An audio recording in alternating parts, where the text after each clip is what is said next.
भारत के एक महान संत, आध्यात्मिक गुरु एवं विचारक थे। इन्होंने सभी धर्मों की एकता पर जोर दिया। उन्हें बचपन से ही विश्वास था कि ईश्वर के दर्शन हो। उनका जन्म 18 फरवरी 1836 को बंगाल प्रांत स्थित कामारपुकुर गांव में हुआ था। इनके बचपन का नाम गदाधर था। पिता का नाम खुदीराम चट्टोपाध्याय और माता का नाम चंद्रमणि देवी था। उनके भक्तों के अनुसार रामकृष्ण के माता पिता को उनके जन्म से पहले ही अलौकिक घटनाओं और दृश्यों का अनुभव हुआ था।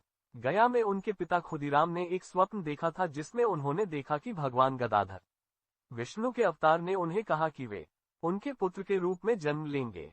उनकी माता चंद्रमणि देवी को भी ऐसा एक अनुभव हुआ था। उन्होंने शिव मंदिर में अपने गर्भ में रोशनी प्रवेश करते हुए देखा। 7 वर्ष की अल्पायु में ही गदाधर के सिर से पिता का साया उठ गया। ऐसी विपरीत परिस्थिति में पूरे परिवार का पालन पोषण कठिन होता चला गया। आर्थिक कठिनाइयां आईं। बालक गदाधर का साहस कम नहीं हुआ। इनके बड़े भाई रामकुमार चट्टोपाध्याय कोलकाता में एक पाठशाला के संचालक थे। वे गदाधर को अपने साथ कोलकाता ले गए। सतत प्रयासों के बाद भी रामकृष्ण का मन अध्ययन अध्यापन में नहीं लग पाया। 1855 में रामकृष्ण परमहंस के बड़े भाई रामकुमार चट्टोपाध्याय को दक्षिणेश्वर काली मंदिर, जो रानी रासमणी द्वारा बनवाया गया था, के मुख्य पुजारी के रूप में नियुक्त किया गया था। रामकृष्ण और उनके भांजे हृदय रामकुमार की सहायता करते थे। रामकृष्ण को देवी प्रतिमा को सजाने का दायित्व दिया गया था। 1856 में रामकुमार के मृत्यु के पश्चात रामकृष्ण को काली मंदिर में पुरोहित के तौर पर नियुक्त किया गया। रामकुमार की मृत्यु के बाद श्री रामकृष्ण ज्यादा ध्यान मग्न रहने लगे।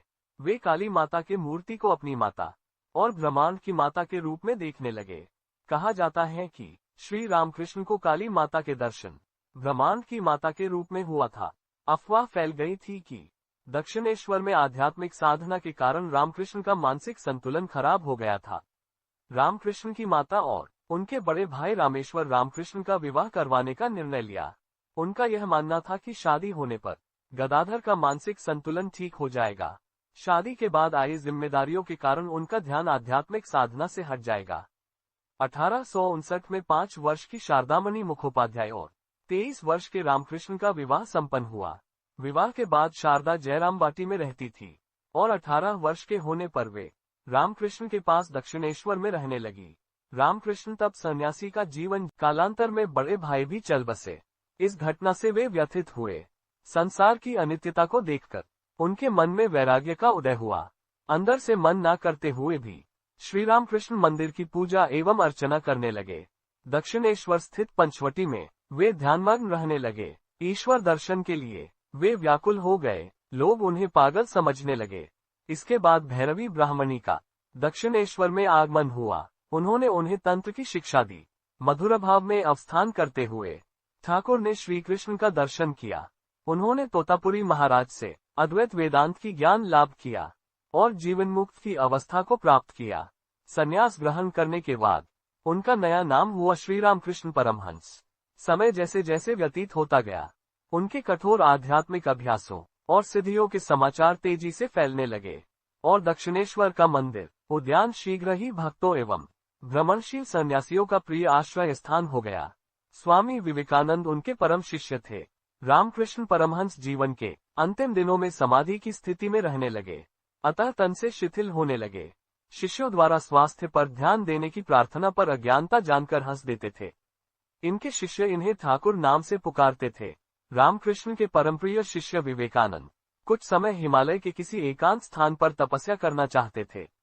यही आज्ञा लेने जब वे गुरु के पास गए तो रामकृष्ण ने कहा, वत्स, हमारे आसपास के क्षेत्र के लोग भूख से तड़प रहे हैं। चारों ओर अज्ञान का अंधेरा छाया है। यहाँ लोग रोते चिल्लाते रहें और तुम हिमालय की किसी गुफा में समाधि के आनंद में निमग्न रहो। क्या तुम्हारी आत्मा स्वीकारेगी? इससे विवेकानंद दरिद्र नारायण की सेवा में लग गए। रामकृष्ण महान योगी, उच्चकोटि के साधक व विचारक थे। गले में सूजन को जब डॉक्टरों ने कैंसर बताकर समाधि लेने और वार्तालाप से मना किया, तब भी वे मुस्कुराए। चिकित्सा कराने से रोकने पर भी विवेकानंद इलाज कराते रहे। चिकित्सा के बावजूद उनका स्वास्थ्य बिगड़ता ही गया। सन 1886 में श्रावणी पूर्णिमा के अगले दिन प्रतिपदा को प्रातःकाल रामकृष्ण परमहंस ने देह त्याग दिया। रामकृष्ण के अनुसार मनुष्य जीवन का सबसे बड़ा लक्ष्य है ईश्वर प्राप्ति। वीडियो को एंड तक देखने के लिए धन्यवाद। अगर आपको अच्छा लगे तो कृपया